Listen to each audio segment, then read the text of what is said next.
S S ಟಿವಿಯಲ್ಲಿ ಜಾಹೀರಾತು ನೀಡಲು ಈ ನಂಬರಿಗೆ ಸಂಪರ್ಕಿಸಿ. ಹಾಯ್ ಹಲೋ ನಮಸ್ಕಾರ. ನೀವು ನೋಡ್ತಾ ಇದ್ದೀರಾ S T Bigg Boss season 12ರಲ್ಲಿ ತಮ್ಮ ಟಾಸ್ಕ್ ಹಾಗೂ ವ್ಯಕ್ತಿತ್ವ ಮೂಲಕ ಮನೆ ಮಾತಾಗಿರುವಂತಹ ರಘು ಸರ್ ನಮ್ಮ ಜೊತೆ ಇದ್ದಾರೆ. ಬನ್ನಿ ಅವ್ರನ್ನ ನಾನು ಮಾತನಾಡಿಸ್ತಾ ಹೋಗ್ತೀನಿ. ಸರ್ ನಮಸ್ಕಾರ. ಸರ್ ನಮಸ್ತೆ. ಸರ್ ಮೊದಲಿಗೆ ಹೇಗಿದ್ದೀರಾ? ಈಗ ತಾನೇ ಬಿಗ್ ಬಾಸಿಂದ 4th ರನ್ನರ್-ಅಪ್ ಆಗಿ ಆಚೆ ಬಂದಿದ್ದೀರಾ. ಯಾವ ಥರ ಇದೆ ಸರ್ ನಿಮ್ಮ ಒಂದು? ಬಿಗ್ ಬಾಸ್ ಮನೆಯಲ್ಲಿ 100+ ಡೇಸ್ ಇದ್ದೆ ಆ್ಯಂಡ್ ಆಚೆ ಬಂದಾಗ ಒಂಥರ ಬ್ಲ್ಯಾಂಕ್ ಫೀಲಿಂಗು. ಬಟ್ ಮನೇನ ತುಂಬ ಮಿಸ್ ಮಾಡ್ಕೊತಾ ಇದ್ದೀನಿ. ತುಂಬ ಕನೆಕ್ಟೆಡ್ ಆಗಿದ್ವಿ ಬಿಗ್ ಬಾಸ್ ಮನೆಗೆ. ಆ್ಯಂಡ್ ನಮ್ಮ ಗ್ರೂಪ್ ಕೂಡ ತುಂಬ ಮಿಸ್ ಮಾಡ್ಕೊತಾ ಇದ್ದೀನಿ. ನಾನು, ಗಿಲ್ಲಿ ಮತ್ತು ರಕ್ಷಿತಾ ತುಂಬ ಕ್ಲೋಸ್ ಆಗಿದ್ವಿ 3 ಜನನು. ಸೊ ಅವೆಲ್ಲ ಮಿಸ್ ಆಗ್ತಾಯಿದೆ. ಸರ್ ಬಿಗ್ ಬಾಸಲ್ಲಿ ನಿಮ್ಮ 3 ಜನದ ಏನು ಕಾಂಬಿನೇಷನ್, ಅದು ಕೇವಲ ಬರೀ ಎಪಿಸೋಡ್ಸಲ್ಲಿ ಮಾತ್ರ ಅಲ್ಲ, ಸೋಷಿಯಲ್ ಮೀಡಿಯಾ ಓಪನ್ ಮಾಡಿದ್ರು ನಮ್ಗೆ ಅದೇ ನೋಡೋಕೆ ಸಿಗ್ತಿದೆ. ಆ ಬಾಂಡ್ ಬಗ್ಗೆ ಹೇಳೋದಾದರೆ ಏನು ಹೇಳ್ತೀರಾ ಸರ್? ನೀವು 3 ಜನದ ಕಾಂಬಿನೇಷನ್ ಅಂತೂ ಕರ್ನಾಟಕದ ಮನೆ ಮಾತಾಗಿದೆ ಅಂತಲೇ ಹೇಳ್ಬೋದು. ಅದ್ರ ಬಗ್ಗೆ ಹೇಳೋದಾದರೆ ಹೆಂಗೆ ಅಂದರೆ, ನಾನು ಒಂಥರ ಆ ಮನೆಯಲ್ಲಿ ಬಿಗ್ ಬ್ರದರ್ ಥರ. ನನಗೆ ಗಿಲ್ಲಿ ತಮ್ಮ ಆ್ಯಂಡ್ ರಕ್ಷಿತಾ ತಂಗಿ. ಆ್ಯಂಡ್ ನಮ್ಮ 3 ಜನದ್ದು ಮೈಂಡ್ಸೆಟ್ ಒಂದೇ ಥರ ಇತ್ತು. ಕಾಮಿಡಿ ಮಾಡಿಕೊಂಡು ಏನೂ ಸೀರಿಯಸ್ ಆಗಿ ತೊಗೊತಾ ಇರಲಿಲ್ಲ. ನಾನು ಮಧ್ಯದಲ್ಲಿ ಸ್ವಲ್ಪ ಇರಿಟೇಷನ್ ಮಾಡ್ತಾಯಿದ್ದೆ ಅವನು ಗಿಲ್ಲಿ. ಬಟ್ ಸ್ಟಿಲ್ ಒಂದು 5 ನಿಮಿಷ ಜಗಳ ಆಡಿ ನೆಕ್ಸ್ಟ್ ಮೂಮೆಂಟಲ್ಲೇ ಫ್ರೆಂಡ್ಸ್ ಆಗ್ತಾಯಿದ್ವಿ. ಆ್ಯಂಡ್ ರಕ್ಷಿತಾ ಭಾಷೆ ನಮ್ಮಿಬ್ರಿಗೆ ಮಾತ್ರ ಅರ್ಥ ಆಗೋದು. ಅವಳಿಗೂ ನಮ್ಮ ಜೊತೆ ಟೈಮ್ ಸ್ಪೆಂಡ್ ಮಾಡೋಕ್ಕೆ ಭಾರಿ ಖುಷಿ. ಸೊ ರಕ್ಷಿತಾ, ನಾನು, ಗಿಲ್ಲಿ ಒಂದು ಅಮೇಝಿಂಗ್ ಟೈಮ್ ಸ್ಪೆಂಡ್ ಮಾಡಿದ್ವಿ. ಒಂದು 100 days. It was amazing moment. Sir ನೀವು ವೈಲ್ಡ್ ಕಾರ್ಡ್ ಎಂಟ್ರಿಯಾಗಿ ಹೋಗ್ತೀರಾ 4ನೇ ವಾರಕ್ಕೆ. ಎಷ್ಟು ದಿನ ಇರ್ತೀನಿ ಅಂತ ಅಂದ್ಕೊಂಡಿದ್ರಿ? ಯಾವ ಒಂದು ಎಕ್ಸ್ಪೆಕ್ಟೇಷನಲ್ಲಿ ಹೋಗಿದ್ರಿ ಸರ್? ಅದಾಯ್ತಾ ಅಥವಾ ಅದಕ್ಕಿಂತ ಜಾಸ್ತಿನೇ? ಆ್ಯಕ್ಚುಲಿ ಬಿಗ್ ಬಾಸ್ ಯಾವುದೇ ಸೀಸನ್ನು ನೋಡಿಲ್ಲ ನಾನು. ಆ್ಯಂಡ್ ಯಾವುದೇ ಎಪಿಸೋಡು ನೋಡಿರಲಿಲ್ಲ. ಲಾಸ್ಟ್ 2 ಡೇಸ್ ಟೈಮ್ ಇತ್ತು. ಹಿಂದಿನ 2 ದಿವಸ ಮುಂಚೆ ಕಾಲ್ ಬರುತ್ತೆ. ಆ್ಯಂಡ್ ನಾನು ಐ ವಾಸ್ ಲೈಕ್, ಏನಕ್ಕೆ ಹೋಗಬೇಕು ನಾನು ಬಿಗ್ ಬಾಸ್ ಮನೆಗೆ ಅಂತ ಒಂದು ಇತ್ತು ಮೈಂಡಲ್ಲಿ. ಬಟ್ ನಮ್ಮ ಫ್ಯಾಮಿಲಿ ಎಲ್ಲ ಕೂಸಿ ನಿಂಗೆ ಒಂದು ಒಳ್ಳೆ ಆಪರ್ಚುನಿಟಿ ಸಿಕ್ಕಿದೆ, ಸೊ ನಾನು 2 ವೀಕ್ಸ್ 4 ವೀಕ್ಸ್ ಸರ್ವೈವ್ ಆಗ್ಬೋದೇನೋ ಅಂತ ಅಂದ್ಕೊಂಡಿದ್ದೆ. ಬಟ್ ಹೋದ್ಮೇಲೆ ಅಲ್ಲಾಗಿದ್ದೆ ಬೇರೆ. ಕ್ಯಾಪ್ಟನ್ ಆದೆ, ಒಂದು ಪ್ರಿನ್ಸಿಪಲ್ ಅಂತ ಒಂದು ಟಾಸ್ಕ್ ಕೊಡ್ತಾರೆ, ತುಂಬ ಚೆನ್ನಾಗಿ ಮಾಡಿದೆ, ಕಿಚನ ಚಪ್ಪಾಳೆ ಸಿಕ್ತು. ಸೊ ಅಲ್ಲಿಂದ ನನಗೆ ಒಂದು ಮೋಟಿವೇಶನ್ ಸಿಕ್ತು, ಇಲ್ಲ ಫೈನಲ್ ತನಕ 100% ಇರ್ಬೋದು ನಾನು ಅಂತ. ಸೊ ಅಲ್ಲಿಂದ ಕ್ಯಾರಿ ಮಾಡ್ಕೊಂಡು ಹೋದೆ. ಬಿಗ್ ಬಾಸ್ನ ಈ ಒಂದು ವಿಚಾರ ನಂಗೆ ತುಂಬ ಮಿಸ್ ಆಗ್ತಿದೆ. ಕೆಲವ್ರು ಹೇಳ್ತಾರೆ ಆ ಮಾರ್ನಿಂಗ್ ಸಾಂಗು ಅಥವಾ ಈ ಒಂದು ಪರ್ಟಿಕ್ಯುಲರ್ ಪ್ಲೇಸ್, ಬಿಗ್ ಬಾಸಿನ ಒಂದು ಪರ್ಟಿಕ್ಯುಲರ್ ಥಿಂಗ್ ನಾನು ತುಂಬ ಮಿಸ್ ಮಾಡ್ಕೋತಾ ಇದ್ದೀನಿ ಅನ್ನೋದಾದರೆ ಯಾವುದು ಸರ್? ಬಿಗ್ ಬಾಸ್ ಮನೆಯ ಮೈಕ್. ಅದು ಏನಪ್ಪ ಏನಾದ್ರು ಮಿಸ್ ಮಾಡಿ, ಯಾಕಂದರೆ ಅಲ್ಲಿಗೆ ಪದೇ ಪದೇ ಬರ್ತಿತ್ತು. ಇಲ್ಲಿಗೆ ಬಂದಾಗ ನಿಮ್ಗೆ ಆಗಿದ್ದುಂಟಾ ಮೈಕ್ ಅಂತೇನಾದರೂ? ಇಲ್ಲ, 100% ಬೆಳಗ್ಗೆ ಎದ್ದ ತಕ್ಷಣ ನಾನು ಚೆಕ್ ಮಾಡ್ತಾ ಇದ್ದೆ ಎಲ್ಲಿ ಮೈಕು ಅಂತ. ಸೊ ಮೈಕ್ ಇಸ್ ಲೈಕ್ ನಮ್ಮ ಬಾಡಿಯಲ್ಲಿ ಒಂದು ಪಾರ್ಟ್ ಆಗಿಬಿಟ್ಟಿತ್ತು ಮೈಕ್. ಸೊ ಅದನ್ನೇ ತುಂಬ ಮಿಸ್ ಮಾಡ್ಕೊತಾ ಇರೋದು ನಾನು. ಸರ್ ಏನಂದರೆ ನಿಮ್ಮ ಆಟ ಅಥವಾ ವ್ಯಕ್ತಿತ್ವ ನೋಡಿದಾಗ ನಮಗೆಲ್ಲ ಏನಂತ ಅಂದರೆ ಟಾಪ್ 2 ಅಲ್ಲಿ ನೀವು ಗಿಲ್ಲಿ ಇರ್ತೀರಾ, ಆ ಥರ ನೀವು ಇರ್ತೀರಾ ಟಾಪ್ 2 ತನಕ ಅಂತ. ನೀವೇನು ಅಂದ್ಕೊಂಡಿದ್ರಿ ಸರ್? 4th ರನ್ನರ್-ಅಪ್ ಆಗಿದ್ದು ಒಂಥರ ಅನ್ಎಕ್ಸ್ಪೆಕ್ಟೆಡ್ ಅಂತಲೇ, ಅಂದರೆ ನಾವು ಆಚೆ ನೋಡಿದಾಗ ನೀವೇನು ಹೇಳ್ತೀರಾ? ನೀವೇನು ಅಂದ್ಕೊಂಡಿದ್ರಿ ಸರ್? ಇಲ್ಲ, ತುಂಬ ಡಿಸಪಾಯಿಂಟ್ ಆಯಿತು. ನಾನು ಟಾಪ್ 3 ಇರ್ತೀನಿ ಅಂದ್ಕೊಂಡೆ. ನನಗೆ ಡೆಫಿನೆಟ್ಲಿ ಒಂದು ಐಡಿಯಾ ಇತ್ತು, ನಾನು, ಗಿಲ್ಲಿ, ರಕ್ಷಿತಾ 3 ಜನ ಟಾಪಲ್ಲಿ ಬರ್ತೀವಿ. ಬಟ್ ಈ ಶೋನ ಡೆಫಿನೆಟ್ಲಿ ಗಿಲ್ಲಿ ಗೆಲ್ತಾನೆ ಅನ್ನೋದಿತ್ತು ಮೈಂಡಲ್ಲಿ. ಬಟ್ ಮೇ ಬಿ ನಾನು 2nd ಇಲ್ಲ 3rd ಬರ್ತೀನಿ ಅಂತ ಒಂದು ಮೈಂಡಲ್ಲಿತ್ತು. ಬಟ್ 5th ಅಂದಾಗ ನಾನು ಡಿಸಪಾಯಿಂಟ್ ಆದೆ. ಬಟ್ ಸ್ಟೇಜ್ ಮೇಲೆ ಸುದೀಪ್ ಸರ್ ಕರೆದು ಇದ್ದರೆ ರಘು ಥರ ಇರಬೇಕು, ಅವ್ರ ವ್ಯಕ್ತಿತ್ವ ನಂಗೆ ತುಂಬ ಇಷ್ಟ ಆಯಿತು ಹಾಗೆಲ್ಲ ಹೇಳಿದಾಗ ನನಗೆ ನಾನೇ ಕಪ್ಪು ಗೆದ್ದೆ ಅಂತ ಒಂದು ಖುಷಿ ಆಯಿತು. ಸೊ ಅಲ್ಲಿಗೆ ಮರ್ತೋಗ್ಬಿಟ್ಟೆ ನಾನು. ಏನಕ್ಕೆ, ಇಟ್ಸ್ ಎ ಕಾಂಪಿಟೇಷನ್. ಇವಾಗ ನನಗೆ ಗಿಲ್ಲಿ ಗೆದ್ದಿದ್ಕಂತೂ ನಿಜವಾಗ್ಲೂ ಬೇಜಾರಾಗಿಲ್ಲ, ಯಾಕಂದರೆ ಈ deserve to win that show. ಅಷ್ಟು talented fellow. And Rakshita 2nd ಬಂದಿದ್ದು ನಂಗೆ ತುಂಬ ಖುಷಿ ಆಯಿತು. ಮೇ ಬಿ ಅಟ್ಲೀಸ್ಟ್ ಟಾಪ್ 3 ಅದು ಇರಬೇಕಾಗಿತ್ತು. But it's okay. ಆಚೆ ಬಂದಾಗ ಗೊತ್ತಾಯಿತು ಕಪ್ ಗೆಲ್ಲೋದು ಇಂಪಾರ್ಟೆಂಟ್ ಅಲ್ಲ, ಅಟ್ಲೀಸ್ಟ್ ಎಂಟೈರ್ ಕರ್ನಾಟಕ ನನ್ನ ಪ್ರೀತಿ ಗೆದ್ದಿದ್ದೀನಿ ಅಂತ ಅನ್ನಿಸ್ತು ನಂಗೆ. ಅದು ತುಂಬ ಖುಷಿ ಆಯಿತು. ಸರ್ ಇನ್ನು ನಿಮ್ಮ ಮತ್ತು ಅಶ್ವಿನಿ ಮೇಡಮ್ ಅವ್ರ ಬಗ್ಗೆ ಹೇಳೋದಾದರೆ ಅದು ಒಂಥರ ಕಾಂಬಿನೇಷನ್ ಹೇಗಿತ್ತು ಅಂದರೆ, ಒಂದು ಕಡೆ ನೀವು ಫ್ರೆಂಡ್ಶಿಪ್ಪಿಗೆ ತೋರಿಸ್ತಿದ್ರಿ, ಡ್ಯಾನ್ಸ್ ಆಡೋದು ಅದೆಲ್ಲ ಜನಕ್ಕೆ ಇಷ್ಟ ಆಗ್ತಿತ್ತು, ಇನ್ನೊಂದು ಕಡೆ ನಾವು ಜಗಳನೂ ಕೂಡ ನೋಡ್ತಿದ್ರಿ. ಅವ್ರ ಬಗ್ಗೆ ಹೇಳೋದಾದರೆ ಏನು ಹೇಳ್ತೀರಾ ಸರ್? ಅಂದರೆ ಅಶ್ವಿನಿ ಅವರು ಸ್ಟಾರ್ಟಿಂಗಿಂದ ಒಂದು ಡಿಫ್ರೆಂಟ್ ಒಪಿನಿಯನ್ ಕೊಡ್ತಾ ಬರ್ತಾನೆ ಇದ್ದಾರೆ. ಆ ಮನೆಯೇ ಹಂಗೆ. 1 ವೀಕ್ ಒಂದು ಒಪಿನಿಯನ್ ಇದ್ದರೆ ಇನ್ನೊಂದು ವೀಕ್ ಇನ್ನೊಂದು ಒಪಿನಿಯನ್ ಇರುತ್ತೆ. ಅದಕ್ಕೆ ಮೋಸ್ಟ್ಲಿ ಎಲ್ಲ ಮನೆಯವರು ಡಿಫ್ರೆಂಟ್ ಒಪಿನಿಯನ್ ಕೊಡೋರು. ಆ್ಯಂಡ್ ನಾವು ಅಶ್ವಿನಿಯವರು ಮನೆಯಲ್ಲಿ ಅಡುಗೆ ಮಾಡ್ತಾಯಿದ್ವಿ. ಸೊ ಅಡುಗೆ ಮನೆಯಲ್ಲಿ ಜಾಸ್ತಿ ಕನೆಕ್ಷನ್ ಇತ್ತು. ನಾವು ಸ್ವಲ್ಪ ಅದು ಇದು ಶೇರ್ ಮಾಡ್ಕೊತಾ ಇದ್ವಿ. ಆಮೇಲೆ ವೀಕೆಂಡ್ ಅಂತ ಬಂದಾಗ ನಮ್ಮ ಏಜ್ ಆಲ್ಮೋಸ್ಟ್ ಸೇಮ್ ಇತ್ತು ನಂದು ಅಶ್ವಿನಿಯವರು. ಸೊ ಸುದೀಪ್ ಸರ್ ನಮ್ಮನ್ನು ಡ್ಯಾನ್ಸಿಗೆ ಕರೆಯೋರು. ಅದು ತುಂಬ ಹಿಟ್ಟಾಗೋಯ್ತು ಆ ಪೇರು. ಹಂಗೆ ಸ್ಮಾಲ್ ಥಿಂಗ್ಸ್, ಯಾಕಂದರೆ ನನಗೂ ಅವ್ರಿಗೂ ಅಷ್ಟು ಕ್ಲೋಸ್ನೆಸ್ ಇರಲಿಲ್ಲ, ನಮಗೂ ಅವ್ರಿಗೂ ವೈಫ್ ಸೆಟ್ ಆಗ್ತಿರಲಿಲ್ಲ. ಬಟ್ ಡ್ಯಾನ್ಸ್ ಅಂತ ಬಂದಾಗ, ಕುಕ್ಕಿಂಗ್ ಅಂತ ಬಂದಾಗ ಅಲ್ಲಿ ಕನೆಕ್ಷನ್ ಬರ್ತಾಯಿತ್ತು. ಬಟ್ ವೈಫ್ ಸೆಟ್ ಆಗಿದ್ದು ನನಗೆ ಗಿಲ್ಲಿಗೆ ರಕ್ಷಿತಾಗ ಮಾತ್ರ. ಯಾಕೆಂದರೆ ಡೇ ಒನ್ನಿಂದ ಹೆಂಗಿದ್ವೋ ಲಾಸ್ಟ್ ತನಕ ಹಂಗೇ ಇದ್ವಿ. ಇವ್ರದ್ದೆಲ್ಲ ಒಪಿನಿಯನ್ ಚೇಂಜ್ ಆಗ್ತಾನೇ ಇತ್ತು, ಅದಕ್ಕೆ ಕನೆಕ್ಷನ್ ಅಷ್ಟು ಆಗಲಿಲ್ಲ ನಮಗೆ. ಸರ್, ಈಗ ಹೊರಗಡೆ ಬಂದಮೇಲೆ ಏನಾದರೂ ಗಿಲ್ಲಿ ಅವರಿಗೆ ಅಥವಾ ರಕ್ಷಿತಾ ಅವ್ರಿಗೆ ಫೋನ್ ಮಾಡಿ ಏನಾದರೂ ಮಾತಾಡಿದ್ರಾ, ಏನಾದರೂ ಹೇಳಿದ್ರಾ ಅಂತ? ಗಿಲ್ಲಿ ಅಂತೂ ರಕ್ಷಿತಾ ಅಂತೂ ಒಂದು 10 ಸತಿ ಕಾಲ್ ಮಾಡ್ತಾನೆ ಇದ್ದಾಳೆ. ಗಿಲ್ಲಿ ಇನ್ನೂ ಕೈಗೆ ಸಿಕ್ಕಿಲ್ಲ. ಅವ್ನಿಗೆ ಹೇಳಿದ್ದೆ, ನೀನು ಆಚೆ ಹೋದ್ಮೇಲೆ ಸಿಗಲ್ಲ ಕಣೋ, ನೋಡ್ತೀನಿ, ಫೋನ್ ಮಾಡ್ತೀಯೋ ಇಲ್ವೋ ಅಂತ. ನೋಡೋಣ, ವೆಯ್ಟ್ ಮಾಡ್ತಾಯಿದ್ದೀನಿ. ಯಾಕಂದರೆ ಗಿಲ್ಲಿ ನಂಬರ್ ನನ್ನ ಹತ್ರ ಇಲ್ಲ, ಮೋಸ್ಟ್ಲಿ ಕಾಂಟ್ಯಾಕ್ಟ್ ಮಾಡ್ಬೋದು ಅವನೇ. ಸರ್, ನೀವು ಒಳಗಿದ್ದಾಗ ನಿಮಗೆ ಒಂದು ಎಕ್ಸ್ಪೆಕ್ಟೇಷನ್ ಇತ್ತಾ ಜನಕ್ಕೆ ಚೆನ್ನಾಗಿ ರೀಚ್ ಆಗ್ತಿದ್ದೀನಿ? ಯಾಕಂದರೆ ನಾವು ನೋಡಿದಾಗ ಯಾವ ಥರ ಎಡಿಟ್ ಎಲ್ಲ ಮಾಡೋದು ಅದನ್ನೆಲ್ಲ ನೀವು ಬಂದು ನಿಮ್ಮ ಸೋಷಿಯಲ್ ಮೀಡಿಯಾದಲ್ಲಿ ನೀವು ನೋಡಿದಾಗ ಯಾವ ಥರ ಎಡಿಟ್ ಎಲ್ಲ ಮಾಡಿದಾರೋ ಅದು ಕೂಡ ತುಂಬ ವ್ಯೂಸ್ ರೀಚ್ ಆಗಿದೆ ಸರ್. ಅದು ನೋಡಿ ಎಷ್ಟು ಖುಷಿ ಆಯ್ತು ಸರ್ ನಿಮಗೆ? ನನಗೆ ವೀಕೆಂಡಲ್ಲಿ ಒಂದೇ ಒಂದು ಕಾರ್ಟೂನ್ ನೋಡಿದೆ, ನಾನು ಏನೋ ಒಂದು ಮಾಡಿದ್ದಾರೆ ಅಂತ ಅಂದ್ಕೊಂಡಿದ್ದೆ. ಬಟ್ ಆಚೆ ಬಂದಾಗ ನಾನು ಎಕ್ಸ್ಪೆಕ್ಟ್ ಕೂಡ ಮಾಡಿರಲಿಲ್ಲ ಈ ಒಂದು ರೇಂಜ್ಗೆ ನನ್ನ ಇಷ್ಟಪಡ್ತಾ ಇದ್ದಾರೆ ಅಂತ. ಫಸ್ಟಿಗೆ ನಮ್ಮ ವೈಫು, ನಮ್ಮ ಫ್ರೆಂಡ್ಸ್ ಎಲ್ಲ ಹೇಳಿದ್ರು, ನಾನು ನಂಬಲೇ ಇಲ್ಲ, ಏನೋ ನಾನು ಖುಷಿ ಪಡ್ಸೋಕ್ಕೆ ಹೇಳ್ತಾ ಇದ್ದಾರೆ ಅಂತ ಅನ್ನಿಸ್ತು. ಬಟ್ ಯಾವಾಗ ಸೋಷಲ್ ಮೀಡಿಯಾ ನೋಡ್ಕೊತ ಹೋದ್ನೋ, ಅಂದರೆ ಒಂದು ಅನ್ಬಿಲೀವಬಲ್ ಇದು. First time in history Bigg Boss ಸೀಸನಲ್ಲಿ ಇಷ್ಟೊಂದು ಕ್ರೇಜ್ ಆಗಿದ್ದು. ಆ್ಯಂಡ್ ಆ ಕ್ರೇಜಲ್ಲಿ ನಾನು, ಗಿಲ್ಲಿ, ರಕ್ಷಿತಾ ಇದ್ದೀವಿ. And I am very happy for that. Sir, ಈ ಒಂದು ಪರ್ಟಿಕ್ಯುಲರ್ ಟಾಸ್ಕ್, ಈ ಒಂದು ಸಂದರ್ಭ ನಾನು ಬಿಗ್ ಬಾಸಲ್ಲಿ ಆಗಿದ್ದು ನಾನು ಮರೆಯೋಕ್ಕೆ ಆಗಲ್ಲ. Memorable moment of Bigg Boss ಅಂದರೆ ಏನು, ಯಾವುದು ಸರ್? ಮೆಮೊರಬಲ್ ಮೂಮೆಂಟ್ ಅಂದರೆ ಒಂದು ಕಿಚ್ಚನ ಚಪ್ಪಾಳೆ ಸಿಕ್ಕಿದ್ದು, ಎರಡನೇದು ನಮ್ಮ ವೈಫ್ ಬರ್ಡೇ ಸೆಲೆಬ್ರೇಷನ್ನು, ಆ್ಯಂಡ್ ಮೂರನೇದು ನಮ್ಮ ಮಗ ಬಂದಲ್ಲಿ ಸ್ವಿಮ್ಮಿಂಗ್ ಪೂಲಲ್ಲಿ ಸ್ವಿಮ್ಮಿಂಗ್ ಮಾಡ್ತಾನೆ. ಅದು ವೆರಿ ಮೆಮೊರಬಲ್. ಸರ್, ಒಂದು ಕಡೆ ನೀವು ಫೇಮಸ್ ಆಗಿದ್ದೀರಾ, ಮನೆ ಮಾತಾಗಿದ್ದೀರಾ, ಇನ್ನೊಂದು ನಿಮಗೆ ಗೊತ್ತಿರ್ಬೋದು ನಿಮ್ಮ ವೈಫ್ದು ಕೂಡ ಮಾತು ಕೇಳ್ತಿದ್ದೆ, ಎಷ್ಟು ಚೆನ್ನಾಗಿದ್ದಾರೆ ಅವರು, ಹೀರೋಯಿನ್ ಥರ ಇದ್ದಾರೆ ಅಂತ ಹೇಳಿ. ಅದನ್ನೆಲ್ಲ ಕೇಳಿದಾಗ ಏನು ಅನ್ನಿಸ್ತು ಸರ್ ನಿಮಗೆ? ಇಲ್ಲ, ತುಂಬ ಖುಷಿಯಾಗುತ್ತೆ. ನಂಗೆ ಮುಂಚೆಯಿಂದನೂ ಗೊತ್ತಿತ್ತು, ಅವಳು ಎಲ್ಲೇ ಆಚೆ ಹೋದ್ರು ಎಲ್ಲರೂ ಅಪ್ರಿಷಿಯೇಟ್ ಮಾಡೋರು. ಯಾಕಂದರೆ QPL ಎಲ್ಲ ಕ್ರಿಕೆಟ್ ಆಡ್ತಾರೆ ಅವರು. And very beautiful. ನಾನು ಯಾವಾಗೂ ಹೇಳ್ತೀನಿ, ನಮ್ಮ ವೈಫ್ ನಮ್ಮ ಬಿಗ್ ಬಾಸ್ ಮನೆಯಲ್ಲೂ ಹೇಳ್ತಾ ಇದ್ದೆ, ನಮ್ಮ ಹೆಂಡತಿ ತುಂಬ ನೋಡೋಕ್ಕೆ ಚೆನ್ನಾಗಿದ್ದಾಳೆ, ಬಂದಮೇಲೆ ನಿಮಗೆಲ್ಲ ಗೊತ್ತಾಗುತ್ತೆ ಅಂತ. ಸೊ ಬಂದಳು. ಸೊ ಇಡೀ ಕರ್ನಾಟಕಕ್ಕೆ ಗೊತ್ತಾಯ್ತು ಆ್ಯಕ್ಚುಲಿ ಎಷ್ಟು ಬ್ಯೂಟಿಫುಲ್ ಆಗಿದ್ದಾಳೆ ಅಂತ.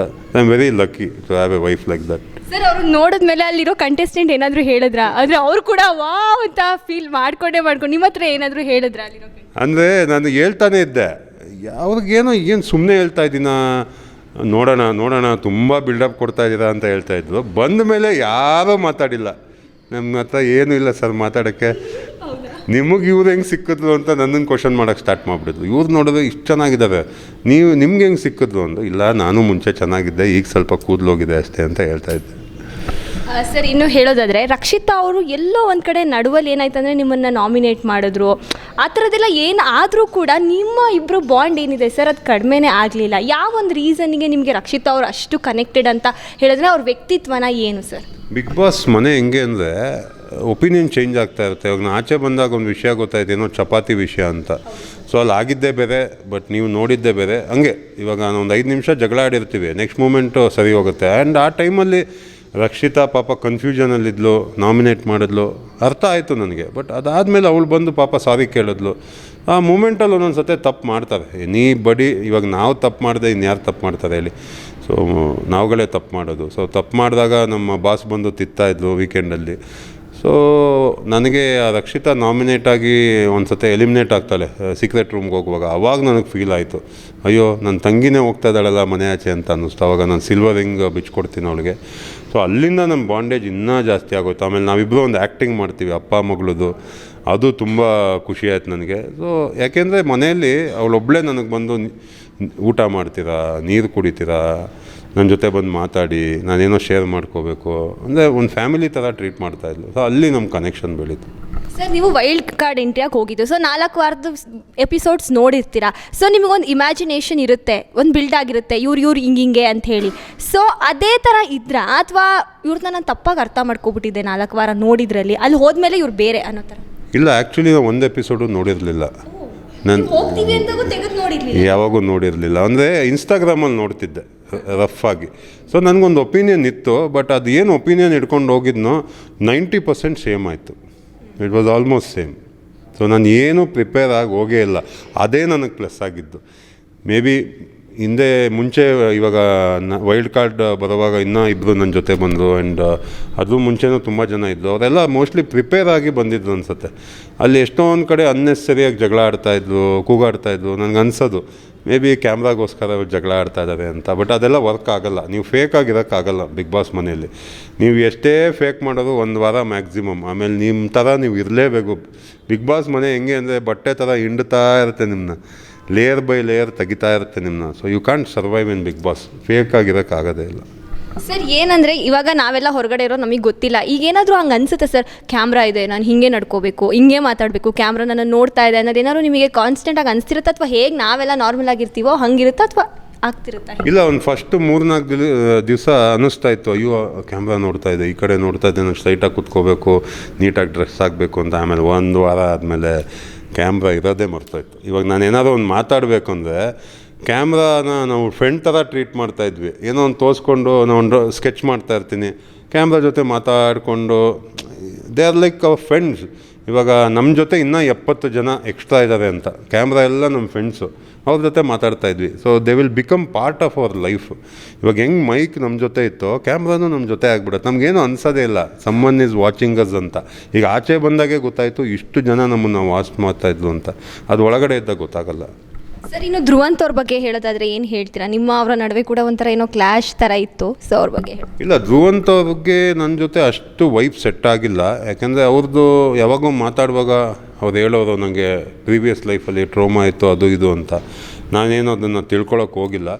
ಬಟ್ ಅವ್ರದ್ದು ಒಪಿನಿಯನ್ಸ್ ತುಂಬ ಚೇಂಜ್ ಆಗ್ತಾಯಿತ್ತು. 1 ವೀಕಲ್ಲಿ ಒಂಥರ ಇದ್ದರೆ ಇನ್ನೊಂದು ವೀಕಲ್ಲಿ ಇನ್ನೊಂದು ಥರ ಇರೋದು. ಬಟ್ ಮನೆ ಅಂತ ಬಂದಾಗ ಈ ಕ್ಲೀನಿಂಗ್ ಆಗಲಿ ಆ್ಯಂಡ್ ಟಾಸ್ಕ್ ಆಗಲಿ ಈ ತುಂಬ ಕ್ಲೀನಾಗಿ ಆಟ ಆಡೋರು. ಆ್ಯಂಡ್ ಒಂದೊಂದು ಸತಿ ತುಂಬ ಜೆಂಟಲ್ಮ್ಯಾನ್ ಥರ ಇರೋರು, ಇನ್ನೊಂದು ಕಡೆ ಜಗಳ ಜಾಸ್ತಿ ಆಡೋರು. ನಮಗೂ ಅವ್ರಿಗೂ ಅಷ್ಟು ವೈಬ್ ಇರಲಿಲ್ಲ. But is A very good person. Sir ಇನ್ನು ಇವಾಗ ನೀವು ಆಚೆ ಬಂದಾಗ ನೋಡಿರ್ಬೋದು ಯಾವ ಥರ ಗಿಲ್ಲಿ ಅವರಿಗೆ ಕ್ರೇಜ್ ಇದೆ ಅಂತ ಹೇಳಿ. ಯಾವ ಒಂದು ರೀಸನಿಂದ ಜನ ಅವ್ರನ್ನ ಇಷ್ಟ, ಯಾಕಂದರೆ ನೀವು ಅವ್ರ ಹತ್ರದಿಂದ ನೋಡಿದ್ದೀರ, ಆಮೇಲೆ ತುಂಬ ಕ್ಲೋಸ್ ಆಗಿದ್ದಾರೆ, ಈ ಒಂದು ರೀಸನ್ ಜನಕ್ಕೆ ಇಷ್ಟ ಆಗಿದೆ ಅಂತ ಗಿಲ್ಲಿ ಅವರ ಇಷ್ಟವಾದ ವ್ಯಕ್ತಿತ್ವ ನಿಮಗೆ ಯಾವುದು? ತುಂಬ ಇಷ್ಟ ಆಗಿದ್ದು ಸ್ಪಾಂಟೇನಿಯಸ್ ಆಗಿ ಮಾತಾಡೋದು, ಫಿಲ್ಟ್ರ್ ಇಲ್ಲ, ತುಂಬ ಚೆನ್ನಾಗಿ ಜಡ್ಜ್ ಮಾಡ್ತಾರೆ ಪೀಪಲ್ನ. ಆ್ಯಂಡ್ 2ನೇ reason may be social media ಇವಾಗ ತುಂಬ ಸ್ಟ್ರಾಂಗ್ ಇದೆ. And may be next year ಇದಕ್ಕಿಂತ 4 ಆಗ್ಬೋದು ಕ್ರೇಜು, ಹೇಳೋಕ್ಕಾಗಲ್ಲ. So even Bigg Boss stage ಕೂಡ ತುಂಬ ಚೆನ್ನಾಗಿ ಗ್ರೋ ಆಗ್ತಾಯಿದೆ. ಸೊ ಇದು ಎಲ್ಲ ಕಾಂಬಿನೇಷನಿಂದ ಈ ಥರ ಪ್ಲಸ್ ಆಗಿದೆ ಅಂತ ಅನಿಸುತ್ತೆ. ಸರ್ ನಾನು ಇಲ್ಲಿಗೆ ಬಂದು ನೋಡಿದಾಗ ನೀವು ಇದು ಅಂದರೆ ಈ ಥರ ಒಂದು ಜಿಮ್ ಇದೆ ಹೌದು, ಬಟ್ ನೀವು ಮಾಡಿರೋ ಸಾಧನೆ ತುಂಬ ಇದೆ ಸರ್. ಅಲ್ಲಿರುವಂಥ ಏನು ಗೋಲ್ಡ್ ಮೆಡಲ್ಗಳಾಗಿರಬಹುದು ಅಥವಾ ಈ ಫೋಟೋಗಳೆಲ್ಲ ಆಗಿರಬಹುದು. ಬಟ್ ಆಗ ನೀವು ಯಾರು ಅಂತಲೇ ಅಷ್ಟು ಗೊತ್ತಿರಲಿಲ್ಲ, ನಿಮ್ಮ ಒಂದು ಸಣ್ಣ ಸರ್ಕಲಿಗೆ ಗೊತ್ತಿತ್ತು. ಬಟ್ ಈಗ ರಘು ಅಂದರೆ ಮಿಟನ್ ರಘು ಅಂದರೆ ಆಲ್ಮೋಸ್ಟ್ ಎಲ್ಲರಿಗೂ ಗೊತ್ತು, ಆಲ್ ಓವರ್ ಕರ್ನಾಟಕ ಗೊತ್ತು. ಸೊ ಬಿಗ್ ಬಾಸ್ ಅನ್ನೋದು ಒಬ್ಬ ವ್ಯಕ್ತಿಯಲ್ಲಿ ಏನೆಲ್ಲ ತೊಗೊಂಡು ಬರುತ್ತೆ ಅನ್ನೋದು ನಿಮ್ಮಲ್ಲೇ ನಿರೂಪಣೆ ಆಗಿದೆ ಅಂತ ಹೇಳ್ಬೋದು. ಏನು ಹೇಳ್ತೀರಾ ಸರ್? ನಾನು ಇದನ್ನು ಮುಂಚೆನೇ ಹೇಳಿದ್ದೆ. ಇವಾಗ ನಮ್ಮದು 30 ಇಯರ್ ಜರ್ನಿ. ಆ್ಯಂಡ್ ನಾವು ಜರ್ನಿ ಸ್ಟಾರ್ಟ್ ಮಾಡಿದಾಗ ಇನ್ಸ್ಟಾಗ್ರಾಮ್ ಎಲ್ಲ ಇರಲಿಲ್ಲ. ನಾವು ಏನೇ ಮೆಡಲ್ ವಿನ್ ಆಗಿ ಬಂದರೂ ಒಂದು 4-5 ಜನಕ್ಕೆ ನಮ್ಮ ಫ್ಯಾಮಿಲಿ ಮೆಂಬರ್ಸ್ಗೋ ನಮ್ಮ ಫ್ರೆಂಡ್ಸ್ಗೆ ಗೊತ್ತಾಗ್ತಾಯಿತ್ತು. ಇವಾಗ ನೀವೇ ನೋಡಿ, ಇವಾಗ ಇಂಟರ್ವ್ಯೂ ಮಾಡಿ ಒಂದು 10 ಮಿನಿಟ್ಸ್ಗೆ ಪೋಸ್ಟ್ ಮಾಡಿರ್ತೀರ ಇನ್ಸ್ಟಾಗ್ರಾಮಲ್ಲಿ. ನಾನು ಇದನ್ನು ಹೇಳಿದ್ದೆ, ಮೆಡಲ್ ಹಾಕ್ಕೊಂಡು ಏರ್ಪೋರ್ಟಲ್ಲಿ ನಿಂತ್ಕೊತಾ ಇದ್ದೆ, ಒಬ್ಬರು ಬಂದು ನಂಗೆ ಕೈ ಕೊಡ್ತಾ ಇರಲಿಲ್ಲ, ತುಂಬ ಬೇಜಾರಾಗೋದು ಅಂತ. ಬಟ್ ಇವಾಗ ರಘು ಅಂತ ಬಂದಾಗ ಅವರು ಹೆಂಗೆ ಜರ್ನಿ ಮಾಡಿದ್ರು ಅಂತಲೂ ಜನ ಸರ್ಚ್ ಮಾಡ್ತಾರೆ ಏನೇನು ಮಾಡಿದ್ದಾರೆ ಅಂತ. So I will be very happy. May be ನಾನು ಈ ಸ್ಪೋರ್ಟ್ಸ್ಮೆನ್ಗೆ, ಈ ಫಿಟ್ನೆಸ್ಸಲ್ಲಿರೋರಿಗೆ ಒಂದು ಮೋಟಿವೇಶನ್ ಆಗ್ಬೋದು. ಯಾಕಂದರೆ ತುಂಬ ಮೋಟಿವೇಶನ್ ವೀಡಿಯೋಸು ಮಾಡ್ತೀನಿ ನಾನು. ಅದೊಂದು ತುಂಬ ಖುಷಿಯಾಯಿತು. ಅಟ್ಲೀಸ್ಟ್ ಇವಾಗ ಜನ ನನ್ನ ಅಚೀವ್ಮೆಂಟು, ನಾನು ಯೋಚನೆ ಮಾಡೋ ರೀತಿ ಆ್ಯಂಡ್ ಫುಡ್ ಬಗ್ಗೆ ಮಾತಾಡೋದಾಗಲಿ, ನ್ಯೂಟ್ರಿಷನ್ ಬಗ್ಗೆ, ಇದ್ರ ಬಗ್ಗೆ ಇನ್ನೂ ಜಾಸ್ತಿ ರೀಚ್ ಮಾಡ್ಬೋದು ಅಂತ ಅನ್ನಿಸ್ತಾ ಇದೆ ನನಗೆ. ಸರ್ ನಿಮ್ಮನ್ನು ನೋಡ್ಬೋದಂದರೆ ಮೊದಲನೇ ದಿನ ಬಂದಾಗ ನೀವು ಹೇಗೆ ಬಲ್ಕ್ ಆಗಿದ್ರಿ, ಬಟ್ ಎಷ್ಟು ಸಣ್ಣ ಆಗಿದ್ದೀರಾ ಸರ್. ಅಂದರೆ ಅಲ್ಲೇನು ಊಟ ಕಡಿಮೆ ಕೊಡ್ತಿದ್ರಾ ಹೇಗೆ ಅಂತ? ಇಲ್ಲ, ಬಿಗ್ ಬಾಸ್ ಮನೆಯಲ್ಲಿ ಊಟ ತುಂಬ ಚೆನ್ನಾಗಿ ಕೊಡ್ತಾರೆ. ಅದು ದಯವಿಟ್ಟು ಇಟ್ಸ್ ಎ ರಾಂಗ್ ಸ್ಟೇಟ್ಮೆಂಟ್ ಆಗಿಬಿಡುತ್ತೆ. ಊಟ ಕೊಡಲ್ಲ ಅಂದರೆ ಊಟ ತುಂಬ ಚೆನ್ನಾಗಿ ಕೊಡ್ತಾರೆ. ಅದು ನನಗೆ ಸಾಲ್ತಾ ಇರಲಿಲ್ಲ. ಯಾಕೆಂದರೆ ಅವರು ಕರೆಕ್ಟಾಗಿ 10 ಜನಕ್ಕೆ ಎಷ್ಟು ಗ್ರಾಸರಿ ಕೊಡಬೇಕೋ ಅಷ್ಟು ಕೊಡ್ತಾರೆ. ಅದನ್ನು ನಾವು ಶೇರ್ ಮಾಡ್ಕೊಂಡು ತಿನ್ನಬೇಕಾಗತ್ತೆ. ಇವಾಗ ಆಚೆ ಇದ್ದಾಗ ನಾನು 10-15 ಚಪಾತಿ ತಿಂತಾಯಿದ್ದೆ, ಅಲ್ಲಿ 2 ಚಪಾತಿ ಸಿಗೋದು. ದಿವ್ಸಕ್ಕೆ 20 ಮೊಟ್ಟೆ ತಿಂತಾಯಿದ್ದೆ, ಅಲ್ಲಿ ವಾರಕ್ಕೆ 5 ಮೊಟ್ಟೆ ಸಿಗೋದು. 1 cup rice. So we have to count. ನಾವು ಜಾಸ್ತಿ ತಿಂದ್ಬಿಟ್ರೆ ಆಮೇಲೆ ನಮ್ಮ ಗ್ರಾಸರಿ ಖಾಲಿ ಆಗಿಬಿಡುತ್ತೆ 2 ಡೇಸ್ಗೆ. ಆಮೇಲೆ ಇನ್ನು ಮಿಕ್ಕಿದ 3-4 ದಿವಸ ಊಟ ಇರೋಲ್ಲ. ಸೊ ಮೋಸ್ಟ್ಲಿ ಬೇರೆಯವ್ರಿಗೆ ಅದು ಏನೂ ಆಗಿಲ್ಲ, ಬಿಕಾಸ್ ಆಚೆನೂ ಅಷ್ಟೇ ತಿಂತಾಯಿದ್ರು, ಒಳಗಡೆನೂ ಅಷ್ಟೇ ತಿಂತಾಯಿದ್ರು. ನಾನು ಐ ವಾಸ್ ಈಟಿಂಗ್ ಲೈಕ್ ಒಂದು 5-6 ಮೀಲ್ ತಿಂತಾಯಿದ್ದೆ ಪರ್ ಡೇ. ಅಲ್ಲಿ ಹೋದ ತಕ್ಷಣ 2 meal and very small, 2 chapati, 1 cup rice. ಅಯ್ಯೋ ಹೇಳ್ತಾ ಇದ್ದೀನಲ್ಲ, ನನಗೆ ಇದೆಲ್ಲ ಒಂದು ಚಾಲೆಂಜ್ ಆದರೆ ಇದು ಇನ್ನೊಂದು ಥರ ಚಾಲೆಂಜ್ ಇತ್ತು. ವೆಯ್ಟ್ ಲಾಸ್ ಆಗ್ತಾಯಿದೆ, ಮೆಂಟಲಿ ವೀಕ್ ಆಗ್ತಾಯಿದ್ದೀನಿ, ಫಿಸಿಕಲಿ ವೀಕ್ ಆಗ್ತಾಯಿದ್ದೀನಿ. ಒಂದು ಸತೆ ಕ್ಯಾಮ್ರಾ ಮಿರರ್ ಮುಂದೆ ಇಟ್ಕೊಂಡು ತುಂಬ ಎಮೋಷ್ನಲ್ ಆಗಿದ್ದೆ. ಅದನ್ನು ಅಬ್ಸರ್ವ್ ಮಾಡಿ ವೀಕೆಂಡಲ್ಲಿ ಸುದೀಪ್ ಸರ್ ಕೇಳ್ತಾರೆ, ಏನು ಬಾಡಿ ಬಗ್ಗೆ ತುಂಬ ತಲೆ ಕೆಡಿಸ್ಕೊಂಡಿದ್ದೀರ ಅಂತ. ಅವಾಗ ಹೇಳ್ತೀನಿ, ಹೌದು ತುಂಬ ಫಿಸಿಕಲಿ ವೀಕ್ ಆಗಿದ್ದೀನಿ ಅಂತ. ಇನ್ನೊಂದು ಸ್ವಲ್ಪ ದಿವಸ ಇದೆ, ಇನ್ನೊಂದು ಮಂತ್ ಇದೆ, ಇದ್ರ ಬಗ್ಗೆ ಜಾಸ್ತಿ ತಲೆ ಕೆಡಿಸ್ಕೊಬೇಡಿ, ಕಂಟೆಸ್ಟೆಂಟ್ ಬಗ್ಗೆ ತಲೆ ಕೆಡಿಸ್ಕೊಳ್ಳಿ ಅಂತ ಹೇಳಿದಾಗ ಇನ್ನೂ ಮೋಟಿವೇಟ್ ಆಗ್ತೀನಿ. ಆ್ಯಂಡ್ ತುಂಬ ಕಷ್ಟ ಆಗುತ್ತೆ ಊಟ ಇಲ್ದಾಗ. ಯಾವಾಗೂ ಗ್ಯಾಸ್ಟ್ರಿಕ್ ಟ್ಯಾಬ್ಲೆಟ್ ಕೇಳ್ತಾ ಇದ್ದೆ, ಆಮೇಲೆ ಟರ್ಮರಿಕ್ ಪೌಡ್ರ್ ಹಾಕೊಂಡು ಕುಡಿತಾ ಇದ್ದೆ. ಸೊ ಫಿಸಿಕಲಿ ಅಂತೂ ತುಂಬ ಹೊಡೆತ ಬಿತ್ತು ನನಗೆ. ಸರ್, ಬಿಗ್ ಬಾಸಿಗೆ ಹೋಗದೇ ಇದ್ದಿದ್ರೆ ಇದೊಂದನ್ನು ನಾನು ಕಲ್ತ್ಕೊಳ್ಳೋಕ್ಕಾಗ್ತಿರ್ಲಿಲ್ಲ, ಇದನ್ನು ಮಿಸ್ ಮಾಡ್ಕೊಂಬಿಡ್ತಿದ್ದೆ ಅಂತ ಅನ್ನೋದಾದರೆ ಏನು? ಪ್ರತಿ ಒಂದು ಸೆಕೆಂಡು ಮಿಸ್ ಮಾಡ್ಕೊತಾ ಇದ್ದೆ. ಈ ಮೂಮೆಂಟು ಆ ಮೂಮೆಂಟು ಅಂತ ಹೇಳೋಕ್ಕಾಗಲ್ಲ. ನಾನು ಕಾಲಿಟ್ಟು ಒಳಗಡೆ ಹೋದಾಗಿಂದ ಆಚೆ ಬರೋವರೆಗೂ ಎವ್ರಿ ಮೂಮೆಂಟ್ ಕೂಡ ಮಿಸ್ ಮಾಡ್ಕೊತಾ ಇದ್ದೆ. ಸರ್, ಇವಾಗ ಧನುಷ್ ಅವ್ರ ಬಗ್ಗೆನೂ ಹೇಳೋದಾದರೆ, ನೀವು 6 ಜನ ಟಾಪ್ ಫೈನಲಿಸ್ಟ್ ಆದ್ರಿ. ಅವ್ರದ್ದು ಕೂಡ ಅಂದರೆ ಅಷ್ಟು ಚೆನ್ನಾಗಿ ಟಾಸ್ಕ್ ಮಾಸ್ಟರು. ಅವ್ರೂ ಕೂಡ ನಾವು 6ನೇ ಸ್ಥಾನದಲ್ಲಿ ನಾವು ನೋಡೋಕ್ಕೆ ಇಷ್ಟಪಡ್ತಿಲ್ಲ ಅಂತ ಜನ ಹೇಳ್ತಾರೆ. ಸರ್, ನಿಮ್ಮ ತಲೆಯಲ್ಲಿ ಏನಿತ್ತು ಧನುಷ್ ಅವ್ರ ಬಗ್ಗೆ? ಅವ್ರಿಗೆ ಯಾಕೆ 6th ಪೊಸಿಷನ್ ಬಂದಿರಬಹುದು, ಅಷ್ಟು ಚೆನ್ನಾಗಿ ಟಾಸ್ಕ್ ಮಾಡಿದ್ರು ಕೂಡ? ಧನುಷ್ ಅವ್ರು ಅಗೇನ್ ಇವಾಗ ಏನಾಗುತ್ತೆ ಅಂದರೆ, ಒಂದೇ ಥರ ಕನ್ಸಿಸ್ಟೆಂಟಾಗಿದ್ದಾಗ ಜನಕ್ಕೆ ವೇರಿಯೇಷನ್ಸ್ ಗೊತ್ತಾಗಲ್ಲ. ಇವಾಗ ಒಂದು ಎಕ್ಸಾಂಪಲ್ ಕೊಡ್ತೀನಿ. ರಘು 300 kg ಲಿಫ್ಟ್ ಮಾಡ್ತಾನೇ ಇದ್ದಾನೆ, ಕಂಟಿನ್ಯೂಸ್ ಆಗಿ ಅದೇ ಮಾಡ್ತಾಯಿದ್ದೀನಿ. ಸೊ ನಿಮ್ಗೇನು ಬರುತ್ತೆ ಮೈಂಡಲ್ಲಿ, ಆರಾಮಾಗಿ ಮಾಡ್ತಾನೆ. ಸೊ ನೀವೇನು ಮಾಡ್ತೀರಾ, ಒಂದು ಸತಿ ನಿಮಗೆ ಇಂಜುರಿ ಆಗುತ್ತೆ, ಬಿದ್ದೋಗ್ಬಿಡ್ತೀರಾ ಕೆಳಗಡೆ, ಕಾಲು ಮುರಿದೋಗುತ್ತೆ. 300 kg ಎತ್ತೋರು ಬರೀ ಒಂದು 20 kg ಎತ್ತಾ ಇರ್ತೀರ, ನೀವು ಹಂಗೆ ಬಿಲ್ಡ್ ಆಗ್ತೀರ ಮೇಲ್ಗಡೆ, ಮತ್ತೆ 300 kg ಎತ್ತೀರ. ಆವಾಗ ಧನುಷ್ನ ಜಾಸ್ತಿ ಅಪ್ರಿಷಿಯೇಟ್ ಮಾಡ್ತಾರಾ ಅಥವಾ ನಿಮ್ಮನ್ನು ಜಾಸ್ತಿ ಅಪ್ರಿಷಿಯೇಟ್ ಮಾಡ್ತಾರಾ? ನಿಮ್ಮನ್ನು ಜಾಸ್ತಿ. ಯಾಕೆಂದರೆ ವೇರಿಯೇಷನ್ಸ್ ಇದ್ದಾಗ, ಅಪ್ಸ್ ಆ್ಯಂಡ್ ಡೌನ್ಸ್ ಇದ್ದಾಗ ಜಾಸ್ತಿ ಅಪ್ರಿಷಿಯೇಷನ್ ಜಾಸ್ತಿ. May be Dhanush was too good, ಒಂದೇ ಕನ್ಸಿಸ್ಟೆಂಟ್, ತುಂಬ ಚೆನ್ನಾಗಿ ಮಾಡ್ಕೋವಂತ ಹೋದ. May be ups and downs ಇದ್ದಿದ್ದರೆ ಫೇಮಸ್ ಆಗ್ತಿದ್ನೇನೋ. ಇನ್ನು ಇವಾಗ ಕೆಟ್ಟವನಾಗ್ಬಿಟ್ಟು ಒಳ್ಳೆಯವನಾದಾಗ ಜನ ಅವ್ರನ್ನ ಜಾಸ್ತಿ ಪ್ರೈಸ್ ಮಾಡ್ತಾರೆ. ನೀವು ಯಾವಾಗೂ ಒಳ್ಳೆಯವ್ರು ಇದ್ದಾಗ ಪ್ರೈಸ್ ಮಾಡಲ್ಲ, ಅವನು ಒಳ್ಳೆಯವ್ನು ಬಿಡು ಅಂತಾರೆ.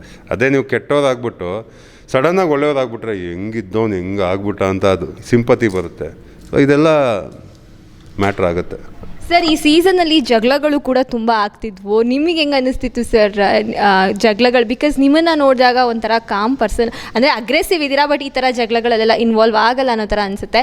ಬಟ್ ಆ ಜಗಳಗಳಾದಾಗ ಅರ್ಚಾಟ, ರಿಷಾ ಅವರಿದ್ದಾಗ, ರಿಷಾ ಅವ್ರ ಮಧ್ಯೆ, ಅಶ್ವಿನಿ ಅವ್ರ ಮಧ್ಯೆ ಎಲ್ಲ ಆ ಕಿರ್ಚಾಟಗಳೆಲ್ಲ ಯಾವ ಥರ ಇತ್ತು ಸರ್? ಈ ಜಗಳ ಎಲ್ಲ ಬಿಗ್ ಬಾಸ್ ಮನೆಯಲ್ಲಿ ಒಂಥರ ಆರ್ಕೆಸ್ಟ್ರಾ ಇದ್ದಂಗೆ.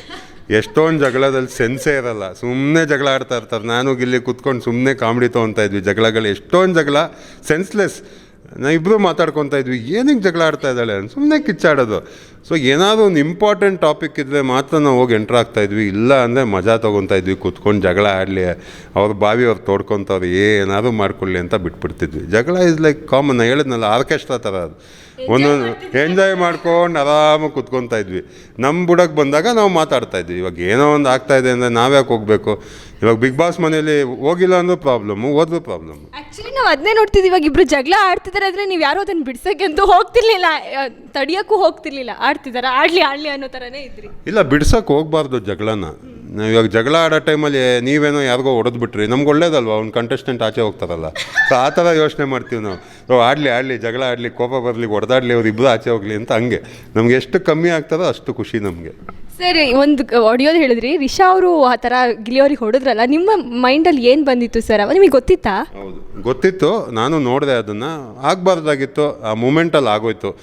ಬೇಕಂತ ಅಂತೂ ಮಾಡಿಲ್ಲ ಅವಳು. ಇಟ್ ವಾಸ್ ಎ ಇನ್ಸ್ಟೆಂಟ್ ಒಂದು ಮೂಮೆಂಟ್ ಆಗಿದ್ದು. ಸೊ ನಮಗೂ ಕೇಳ್ತಾರೆ, ಮೇ ಬಿ ಇನ್ನೊಂದು ಚಾನ್ಸ್ ಕೊಡಬೇಕು ಅಂತ ಹೇಳ್ತೀನಿ ಸುದೀಪ್ ಸರ್ಗೆ. ಸೊ ಇಟ್ ವಾಸ್ ಮೊಮೆಂಟ್ರಿ ಅಷ್ಟೇ, ಏನು ಬೇಕಂತ ಹೊಡಿಬೇಕು ಅಂತ ಹೊಡೆದಿಲ್ಲ ಅವತ್ತು ರಿಷಾ.